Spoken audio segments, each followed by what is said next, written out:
Hello everyone, कैसे हैं आप लोग। हम लोग डिस्कस कर रहे थे क्लास 12 मैथमेटिक्स की first chapter that is relations and functions. एक क्लास हमने कंप्लीट कर लिया है। This is the second class. Same topic हम लोग कंटिन्यू कर रहे हैं, टाइप्स ऑफ रिलेशंस। इस प्रॉब्लम में हम लोग क्लास वर्कशीट 2 सॉल्व करेंगे। Home worksheet 2 will be the homework. इस क्लास के लिए हम लोग 2 पार्ट बनाएंगे। आज के पार्ट में, इस वीडियो में हम लोग क्वेश्चन नंबर 1 से 6 तक डिस्कस करेंगे। सेकेंड पार्ट में रिमेनिंग प्रॉब्लम्स और कुछ प्रॉब्लम्स हम लोग प्रीवियस होमवर्क से सॉल्व करेंगे। आइए स्टार्ट करते हैं class worksheet 2। Class worksheet 2 question number 1 बहुत ही सिंपल क्वेश्चन है, लेकिन हम इसमें देखेंगे कि इसमें कितने वेरिएशंस हो सकते हैं, सो दैट एग्जाम में सेम प्रॉब्लम हमें इस तरह से मॉडिफाई करके दे दिया जाए, हमें कोई प्रॉब्लम नहीं होगी। हमारे लिए ये सीन कंडीशंस होने चाहिए। इस वीडियो को अच्छे से देखिए, सारे प्रॉब्लम को अच्छे से समझिए, टाइम दीजिए। ओके, तो फिर हमें कोई दिक्कत नहीं होगी कि क्वेश्चन को कैसे अटेम्प्ट करना है, कैसे उसे आंसर लिखना करना है और क्या क्या वेरिएशंस हो सकते हैं। इस प्रॉब्लम में देखेंगे पहला वेरिएशन क्या हो सकता है। सिंपली लिखा गया है 2 डिवाइड्स a माइनस बी। देखो हमने लिखा है a minus b is divisible by 2। ये हमारे रिलेशन का कंडीशन हो सकता है। हमारे रिलेशन का कंडीशन हो सकता है a minus b is even, या फिर mod a minus b is even. अब ये इक्विवेलेंस क्लास है। क्या है ये इक्विवेलेंस क्लास, हम लोग देखेंगे। कितने तरीके से इक्विवेलेंस क्लास पूछा जा सकता है, एलिमेंट के लिए, ऑर्डर्ड पेयर के लिए कैसे लिखा जाता है। देन सेट ए गिवन है 1 2 3 4 5 6 7। अब ये एक रिलेशन दिया हुआ है। a comma b, both a and b are either odd और इवन। ये हम लोग डिस्कस नहीं कर रहे हैं यहाँ पर, इसके लिए रिफर कर सकते हो NCERT example 6 and you have to solve home worksheet 2 question number 18 में सेम क्वेश्चन मैंने पूछा है।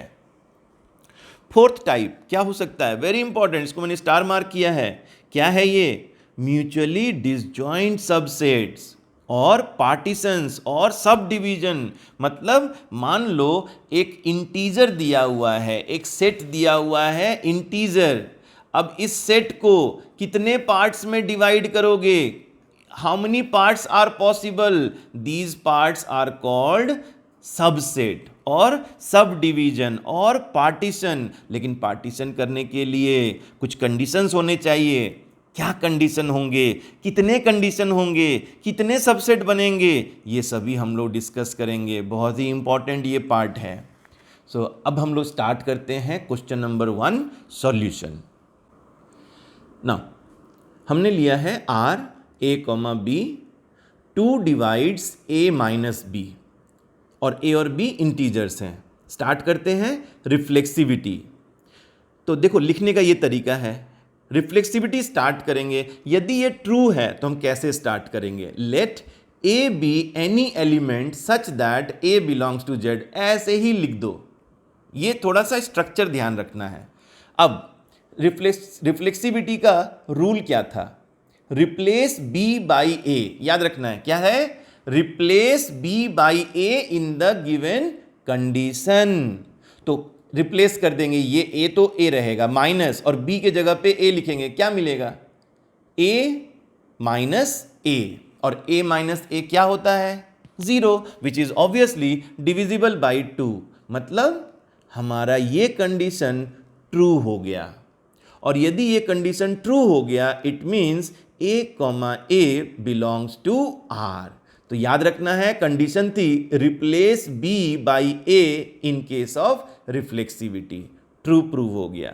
Next symmetry. सिमेट्री का लिखने का तरीका ये है, let a comma b belongs to z integer such that a comma b belongs to are. ये हमारे रिलेशन को बिलोंग करता है, यहां से स्टार्ट करेंगे। तो अकॉर्डिंग टू दिस हम लिखेंगे 2 डिवाइड्स a माइनस बी, या लिख सकते हैं a minus b is divisible by 2। अब हम लोग इन दोनों के प्लेस को चेंज कर देंगे तो भी ये कंडीशन करेक्ट होगी, ट्रू होगी. So a minus b is divisible by 2, then we can write b minus a is also divisible by 2. हमने इंटरचेंज कर दिया. सिमेट्री का क्या रूल है? इंटरचेंज कर दो. Interchange the position of a and b. तो हमने ऐसा किया and the condition is still same. That means b, a belongs to r. और इस तरह से ये कंक्लूजन लिख देना एक लाइन में और तब लिखना R इज सिमेट्रिक. नोट्स को भी अच्छे से पढ़ो. लिखने का हैबिट थोड़ा सा हम लोग इम्प्रूव करेंगे. Then transitivity. ट्रांजिटिविटी में हम लोग 3 एलिमेंट लेंगे. रिफ्लेक्सिविटी में 1 एलिमेंट लेते हैं. सिमेट्री में 2 एलिमेंट लेते हैं. ट्रांजिटिविटी में 3 एलिमेंट लेते हैं. रिफ्लेक्सिविटी में पहले कंडीशन पे चले जाते हैं. डायरेक्ट हम लोग कंडीशन पे जाते हैं. लेकिन सिमेट्री एंड ट्रांजिटिविटी में पहले हम बोलते हैं that ordered pair belongs to are.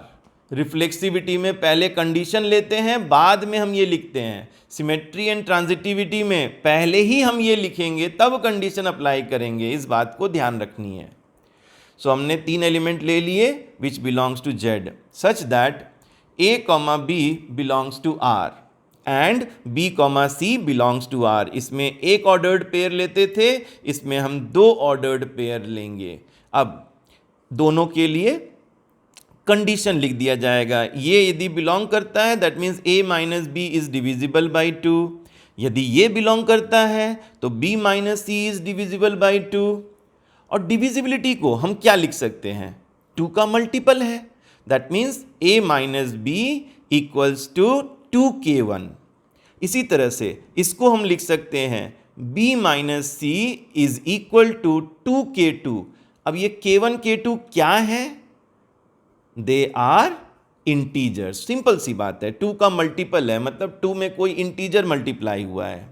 Transitivity हम लोग डिस्कस कर रहे हैं. ट्रांजिटिविटी फटाफट दोनों को ऐड कर दीजिए. दोनों को ऐड करेंगे b कैंसिल हो जाएगा. b कैंसिल हो जाएगा. What is left? a minus c. और इस तरफ क्या होगा? 2k1 plus 2k2. 2 common we get k1 plus k2.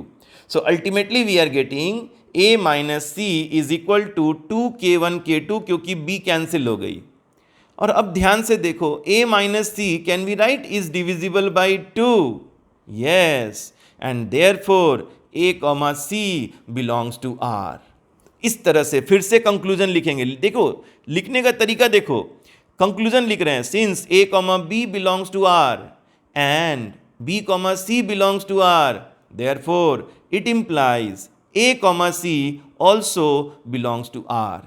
Therefore r is transitive and since ये तीनों के तीनों कंडीशंस हमारे ट्रू हैं so r is equivalent. तो ये तो है हमारा एक पार्ट कि हमने प्रूव कैसे किया इक्विवेलेंस. अब हम इसमें छोटे छोटे और जो बिट्स हैं उनको देखेंगे. नाउ हमें इक्विवेलेंस क्लास लिखनी है 0 के लिए. अब ध्यान से देखिए हमारा कंडीशन क्या था. a minus b is divisible by 2. सो पहली बात इस जगह पे एक एलिमेंट दूसरे एलिमेंट से रिलेटेड है, इसीलिए इस स्क्वायर ब्रैकेट में भी एलिमेंट लिखा हुआ है. यदि एक ऑर्डर्ड पेयर दूसरे ऑर्डर्ड पेयर के साथ एसोसिएटेड होता तो इस स्क्वायर ब्रैकेट में एक ऑर्डर्ड पेयर लिखा होता. इसको समझ गए? ये कब लिखा रहेगा और ये कब लिखा रहेगा. ओके जब हम एलिमेंट्स के बारे में बात कर रहे हैं तो हम इस तरह से इक्विवेलेंस क्लास फाइंड कर सकते हैं. जब हम दो ऑर्डर्ड पेयर के बीच में रिलेशन फाइंड कर रहे हैं तो हमारा इक्विवेलेंस क्लास ऐसे रहेगा. ठीक है, तो इसको हम बाद में डिस्कस करेंगे. Let us see this.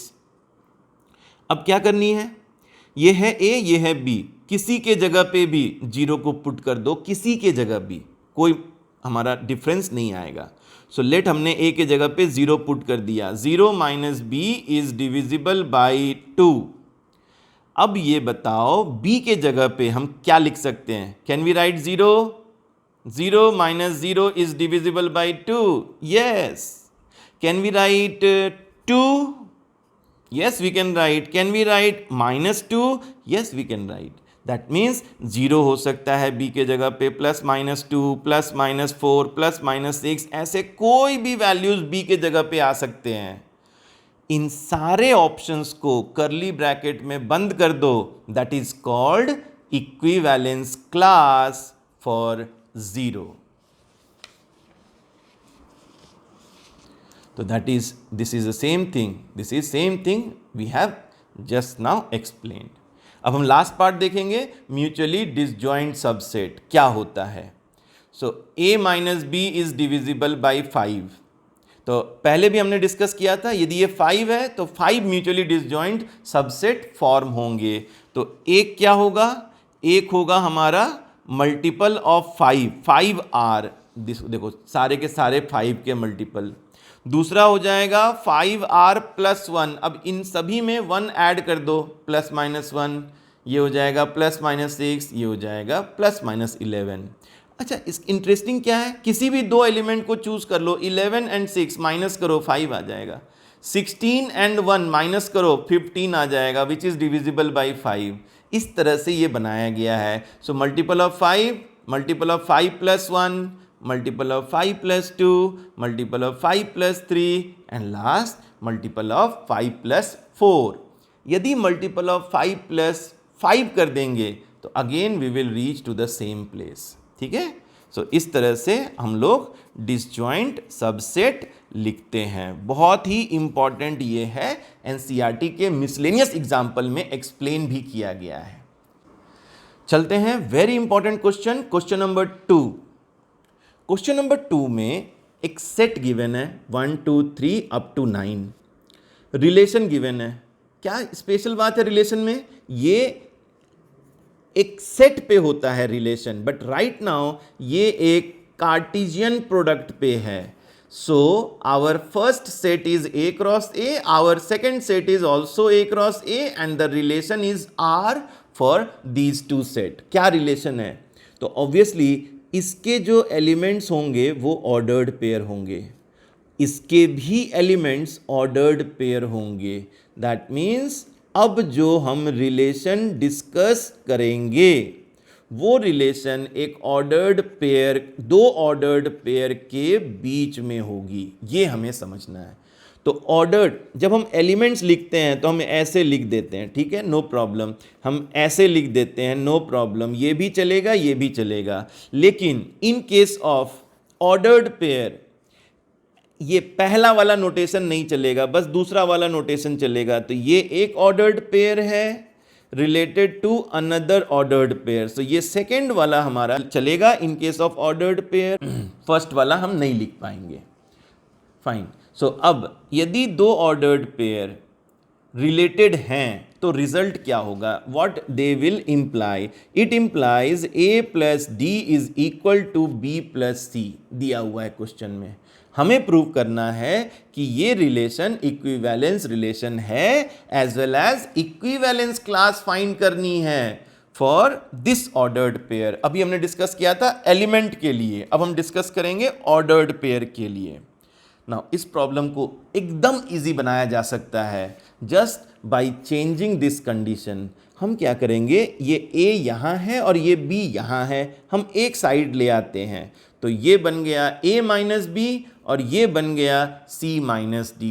अब ये सही है, इसका क्या मतलब हुआ, पहले ऑर्डर्ड पेयर के जो दो एलिमेंट हैं उनको सब्ट्रैक्ट कीजिए, दूसरे ऑर्डर्ड पेयर के जो दो एलिमेंट हैं उनको भी सब्ट्रैक्ट कीजिए। दोनों वैल्यूज यदि सेम होगी then they are related. Opposite भी बोल सकते हैं, यदि दो ऑर्डर्ड पेयर रिलेटेड होंगी तो उनके दोनों एलिमेंट का सब्ट्रैक्शन या दोनों एलिमेंट का डिफरेंस सेम होना चाहिए।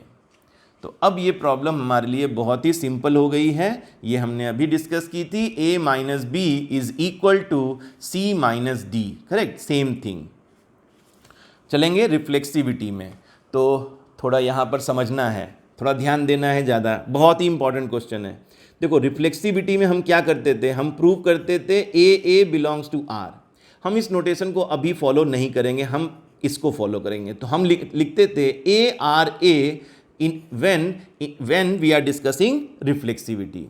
अभी हम क्या करेंगे, ध्यान से देखेंगे, अभी हम बोलेंगे a कॉमा बी। देखो यहां पर एलिमेंट होता था, ये एक एलिमेंट है और यहां पर ये एक ऑर्डर्ड पेयर है। एलिमेंट अपने एलिमेंट के साथ ही रिलेटेड होता है, तो ऑर्डर्ड पेयर अपने ऑर्डर्ड पेयर के साथ रिलेट होगा। तो इस तरह से यदि हमने प्रूव कर दिया तो ये रिफ्लेक्सिव हो जाएगी। तो समझ में आई बात। देखो ए आर ए, ऐसे क्या लिखना है, a comma b R a comma b. तो देखो ये ए कॉमा बी जब है तो लिखते हैं ए माइनस बी, और जब इधर सी डी लिखते हैं, करेक्ट, जब इधर सी डी लिखते हैं तो क्या लिखते हैं, सी minus D.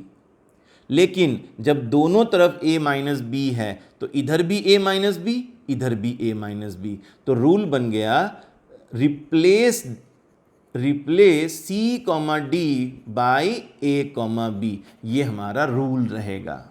Late a comma b any element of n cross n, then a comma b belongs to n cross n, correct. So a comma b belongs to n cross n. a और b कौन है, obviously they are natural numbers. Since a minus b is equal to a minus b, अभी मैंने explain किया था, दोनों a minus b है, दोनों a comma b है, तो दोनों तरफ लिखो a minus b. Since a minus b equal to a minus b, therefore a comma b is related to a comma b. Now just and कर दो अच्छे से, थोड़ा राइटिंग यहाँ पर हम लोग को इम्प्रूव करनी है। Therefore r is reflexive on n cross n। Fine, हमारा जो पहला सेट है वो n क्रॉस n है, हमारा जो दूसरा सेट है वो भी n क्रॉस n है। Next symmetry, let a comma b c comma d. Symmetry में हम दो एलिमेंट लेते थे, अभी हम लोग दो ऑर्डर्ड पेयर लेंगे। ये हमारा पहला ऑर्डर्ड पेयर, ये हमारा दूसरा ordered pair. So let a comma b c comma d belongs to n cross n be such that, अब हम क्या लिखेंगे, दोनों रिलेटेड है। दोनों यदि रिलेटेड है तो हम चले जाएंगे इसमें, a comma b a minus b, c comma d c minus d. हमारा एम इसके प्लेस को इंटरचेंज करना है, तो इसी तरह से हम इस कंडीशन में भी इंटरचेंज कर देंगे। a minus b is equal to c minus d, हम लिख देंगे c minus d equals to a minus b. लिख सकते हैं या नहीं लिख सकते हैं, लिख सकते हैं, तो हम ऐसा कर देंगे। ऐसा करना सिंस ये सेम है और सही है, तो हम लोग बोल सकते हैं c कॉमा डी पहला ऑर्डर्ड पेयर हो गया, a कॉमा बी दूसरा ऑर्डर्ड पेयर हो गया। सो हमने प्रूव कर दी, हमने स्टार्ट किया था a comma b related to c comma d, हमने इससे स्टार्ट किया था, हमने प्रूव कर दिया c comma d related to a comma b, and therefore r is symmetric. Next transitivity. So in case of elements हम लोग 3 एलिमेंट्स लेते थे, अब इन केस ऑफ ट्रांजिटिविटी हम लोग 3 ऑर्डर्ड पेयर्स लेंगे, a b c d e f belongs to n cross n, क्योंकि हमारा जो सेट है वो n क्रॉस n है। नाउ अब हम लोग बोलेंगे ये ऑर्डर्ड पेयर इससे रिलेटेड है, ये ऑर्डर्ड पेयर इससे रिलेटेड है, और हम लोग प्रूव कर देंगे पहला ऑर्डर्ड पेयर तीसरे ऑर्डर्ड पेयर से रिलेटेड है। तो very simple, a minus b is equal to c minus d because of this, c minus d is equal to e minus f because of this. तो अब क्या करेंगे, equate कर देंगे। So a minus b is equal to e minus f, and therefore a b is related to e f. Last में conclusion लिख देंगे, and therefore r is transitive. और सिंस ये हमारा रिफ्लेक्सिव सिमेट्रिक ट्रांजिटिव तीनों हो गया, therefore r is an equivalence relation. So please लिखने के स्टाइल को यहाँ देखिए कैसे लिखना है, और अच्छे से लिखिए, बहुत ही इंपॉर्टेंट क्वेश्चन है। अब बात आती है इक्विवेलेंस रिलेशन। तो लास्ट क्वेश्चन में हमने देखा था इक्विवेलेंस रिलेशन फॉर एलिमेंट, अब हम देखेंगे फॉर ऑर्डर्ड पेयर। सो हम क्या जानते हैं, a b is related to c d, कब, जब a minus b is equal to c minus d. अब ये है 2,5, 2,5 इसको भी ले सकते हो, इसको भी ले सकते हो, doesn't matter. So 2 minus 5 is equal to c minus d. So 2 minus 5 आ गई -3। तो c कॉमा डी क्या हो सकती है? c कॉमा डी तो कोई भी ऑर्डर्ड पेयर हो सकती है such that c minus D will be -3। सो अब -3 डिफरेंस देखो यहाँ आ सकती है। 2,5 के लिए फिर से हम ले सकते हैं 3,6, इस तरह से इतने सारे 6,9 तक हमारे बन गए, क्योंकि हमारा सेट गिवन था अप टू 9 तक। So this is written inside the curly bracket. It is called equivalence class of 2,5. Next problem number 3 बहुत ही important question है, but ऑलरेडी हमने 2 को देख लिया है, तो 3 में क्या डिफरेंस है बस मैं ये डिस्कस कर रहा हूँ। तो 3 में जो कंडीशन लिखी हुई है, I am only discussing that much. So a b is related to c d, condition given है a d b plus c is equal to b c a plus d. Very simple, जैसे हमने last condition को simple बनाया था, इसको भी simple बना देंगे। तो b प्लस सी इसके नीचे ले आएंगे b into c. Similarly a plus d इसके नीचे हम ले आएंगे ए डी। अब इंडिविजुअली डिवाइड कर दो, b by b c we will get 1 by c, c by b c we will get 1 by b. Similarly 1 by d plus 1 by a. अब जो हमारा पहला ऑर्डर्ड पेयर था, इसके एलिमेंट्स को एक साथ लिखेंगे। So 1 by a minus 1 by b, और दूसरे ऑर्डर्ड पेयर के एलिमेंट्स को एक साथ लिखेंगे 1 by c minus 1 by d. So this is the simple condition we have got. अब हम आगे रिफ्लेक्सिव प्रूव करना है या सिमेट्रिक प्रूव करना है या ट्रांजिटिव प्रूव करना है, तीनों हम लोग इसी कंडीशन पे प्रूव कर देंगे। जैसे हमने क्वेश्चन नंबर 2 बनाया था, वैसे ही पूरा हमें सॉल्व कर देना है। वैसे ही पूरा हमें सॉल्व कर देनी है। अब हम चलेंगे क्वेश्चन नंबर 4 में। याद रखना है 1, 2, 3 तीनों वेरी इंपॉर्टेंट क्वेश्चन, और आगे भी जो हम डिस्कस करेंगे all are very very important question. Next question, problem number 4। Prove that the relation congruence modulo m on the set z of all integers is an equivalence relation. इस problem को solve करने से पहले हमें इसका meaning पता होना चाहिए। कॉन्ग्रुएंस मॉड्यूलो m क्या होती है? देखो, इसको हम लोग ऐसे लिखते हैं, a ये सिंबल देते हैं b, और यहाँ लिखते हैं हम लोग मॉड m।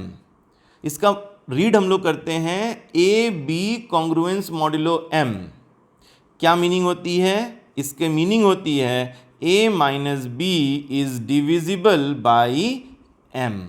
बस इतनी सी ये बात है, इसका ये मीनिंग होता है। सॉल्व कैसे करना है? सेम एज क्वेश्चन नंबर 1, वो भी तो यही था ना, a minus b is divisible by 2। अब 2 के जगह पे बस m रहेगा।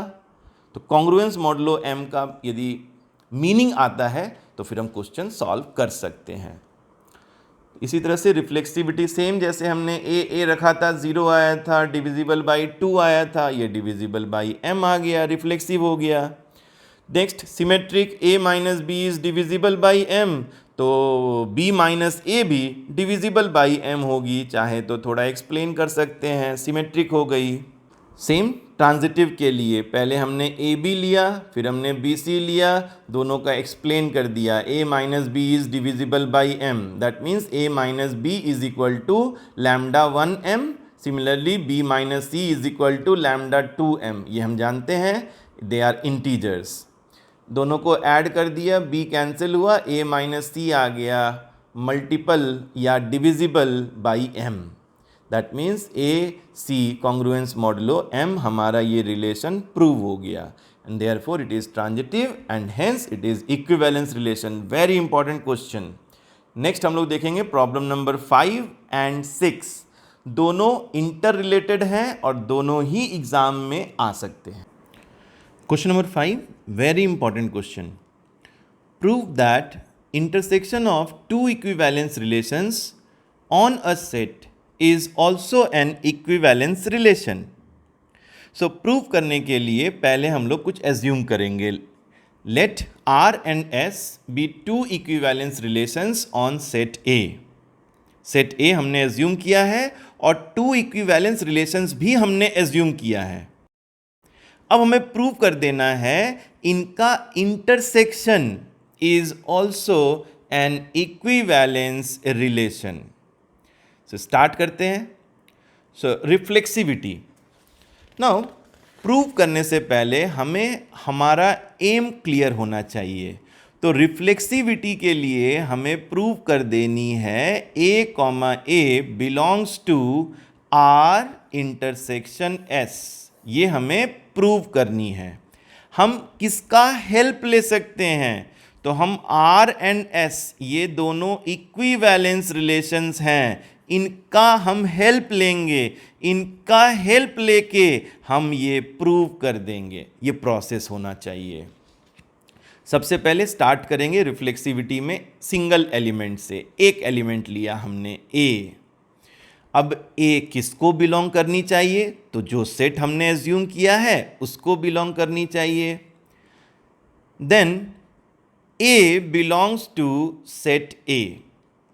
अब हम लिख सकते हैं यदि ये इस सेट को बिलोंग करता है, स्मॉल a यदि इस सेट को बिलोंग करता है एंड सेम सेट पे दो इक्विवेलेंस रिलेशन डिफाइन है, ये भी इक्विवेलेंस है, ये भी इक्विवेलेंस है, और ये एलिमेंट इस सेट को बिलोंग करता है, it means A, should belong to R, also A, must belong to S. नहीं तो फिर ये रिफ्लेक्सिव नहीं हो सकता है. यदि ये दोनों इक्विवेलेंस हैं मतलब रिफ्लेक्सिव भी हैं, और यदि रिफ्लेक्सिव हैं तो कोई भी एलिमेंट A होगा तो A, R में भी प्रेजेंट होगा, A, S में भी प्रेजेंट होगा. और यदि A, दोनों में प्रेजेंट है तो we can say that A, must be present in their intersection and therefore R intersection S becomes reflexive. तो इस तरह से हमने रिफ्लेक्सिव को प्रूव कर दिया. So same thing is written here. Next symmetry. Symmetry में हम लोग दो एलिमेंट से स्टार्ट करेंगे, A एंड B. अब सिमेट्री में सबसे पहले हम एक स्टार्ट करते हैं. ये हमारा स्टार्ट होता है फ्रॉम द रिलेशन जिसको हमें सिमेट्रिक प्रूव करनी है. रिमेंबर स्टार्ट हमारा ये रहेगा, एज्यूम दिस, और एंड जो होगा वो एंड होगा इसका सिमेट्रिकल, मतलब B, A belongs to R intersection S. ये हमारा एंड होना चाहिए. अब इन बिटवीन जो हमें लिखनी है ये किसकी हेल्प के थ्रू लिखेंगे? तो ये R एंड S की हेल्प लेनी है. फाइन. तो हम पहले इसको लिखेंगे A, B belongs to R and A, B belongs to S. अब हम लोग जानते हैं R भी इक्विवेलेंस है, S भी इक्विवेलेंस है. यदि दोनों इक्विवेलेंस हैं तो दोनों सिमेट्रिक भी होंगे. इक्विवेलेंस का मतलब तो सिमेट्रिक भी होता है ना, उसमें one of the condition symmetric भी है. तो A, B belongs to R and since R is symmetric तो B, A must belong to R. Similarly B, A must belong to S.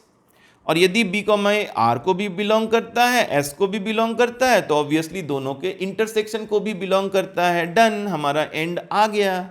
This way we can prove it is symmetric. Now transitive. अच्छे से समझेंगे इसको. सो हमारे पास एक relation R है which is equivalence, दूसरा relation S है विच इज ऑल्सो इक्विवेलेंस, और यदि इक्विवेलेंस है तो दोनों ट्रांजिटिव भी है. अब हमें प्रूव करनी है R intersection S, this is also transitive. ये प्रूव कर देनी है ऑन सेट A. अब देखो हमारा स्टार्ट क्या होगा. स्टार्ट होगा A, B belongs to R intersection S and B comma C belongs to R intersection S, ये स्टार्ट होगी, फिक्स है। अब एंड क्या होगी? सो एंड होगी ए बी बी सी, क्या होनी चाहिए? Yes, A C belongs to R intersection S, ये हमारी एंड होनी चाहिए। इन बिटवीन किसका हेल्प लेंगे? तो आर एंड एस, इनका हम हेल्प लेंगे टू प्रूव दिस। आइए स्टार्ट करेंगे और समझने की कोशिश करेंगे। A comma b R intersection S को बिलोंग करता है, so we can write a comma b belongs to are and a comma b belongs to S. ये हमने इसको एक्सप्लेन किया है, ये पहले पार्ट को एक्सप्लेन किया है। सिमिलरली हम दूसरे पार्ट को एक्सप्लेन करेंगे। B comma C belongs to are and B comma C belongs to S. अब हमने इसको एक्सप्लेन कर दिया। अब हम क्या करेंगे? हम सिर्फ आर वाले पार्ट को लेंगे और एक साथ लिखेंगे। A comma b belongs to are and B comma C belongs to are, ये है हमारा एक पार्ट। अब हम एस वाले जो एक्सप्रेशन है उनको एक साथ लेंगे। So a comma b belongs to S and B comma C belongs to S, ये हो गया हमारा दूसरा part. Done.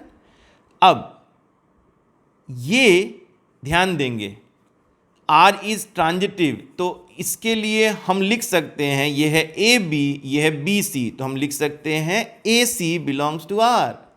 Similarly a b b c, हम लोग लिख सकते हैं a C belongs to S.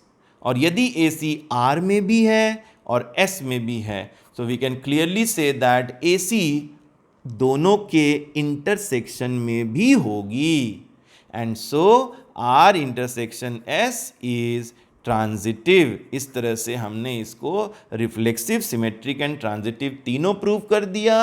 Hence this is an equivalence relation. Now let us see question number 6.